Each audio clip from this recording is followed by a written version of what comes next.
Hey, this is Mark, and in this video I want to talk about the executive function wall. In other words, why your autistic partner can't just start doing chores.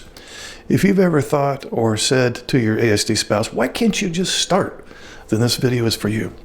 Now, you're not lazy, you're not unreasonable, and your autistic partner isn't being defiant, passive-aggressive, or uncaring. What you're running into is something I call the executive function wall. And until you understand this wall, every conversation about chores or organization or follow through will feel like you're speaking different languages. So today I'm going to explain calmly and clinically why task initiation can be genuinely blocked in autism and why just start is often neurologically impossible. I work with couples in neurodiverse relationships online, especially when one partner is autistic and the other one is not. And one of the most painful sources of conflict I see has nothing to do with love or motivation or values. Believe it or not, it's about executive function, specifically task initiation. And if this is not understood, resentment grows fast. Let's talk about what executive function actually is. Okay, it's not about intelligence, it's not about caring, it's not about work ethic. Executive function is the brain's management system. It includes starting tasks, switching tasks, organizing steps, managing time, regulating attention and energy.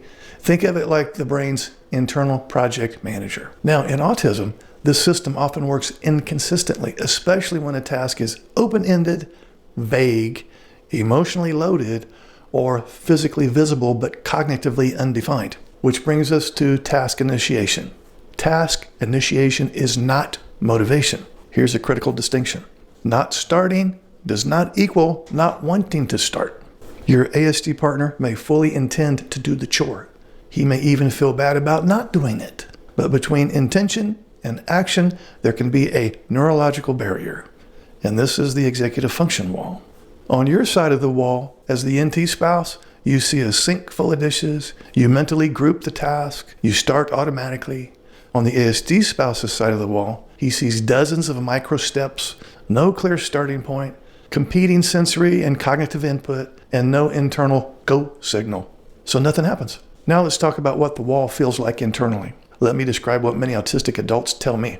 They say things along the lines, I know it needs to be done, I'm thinking about it constantly, I feel pressure and shame, but my brain won't move. That's not resistance. It's cognitive paralysis.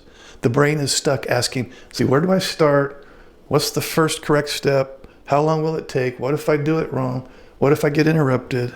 And while the processing loop is running, initiation is blocked. From the NT's perspective, it looks like procrastination. But what's going on inside your ASD spouse is he's frozen.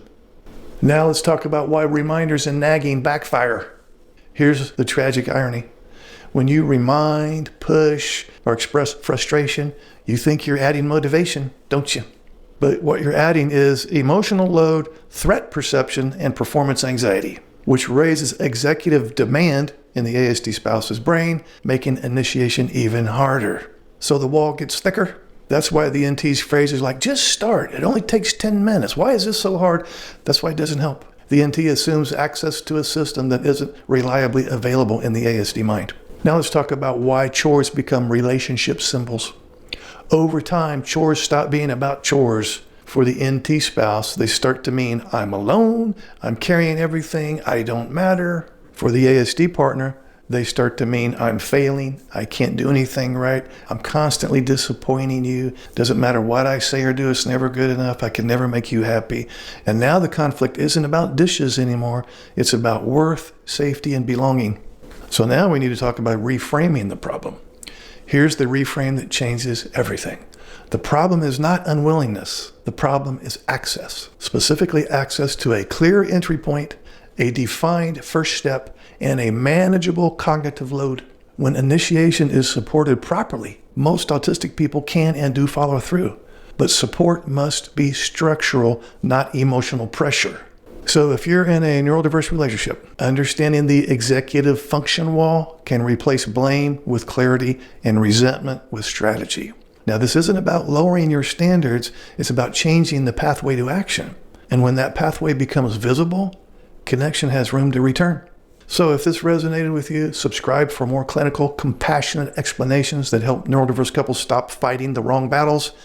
You're not crazy, and neither is your ASD partner.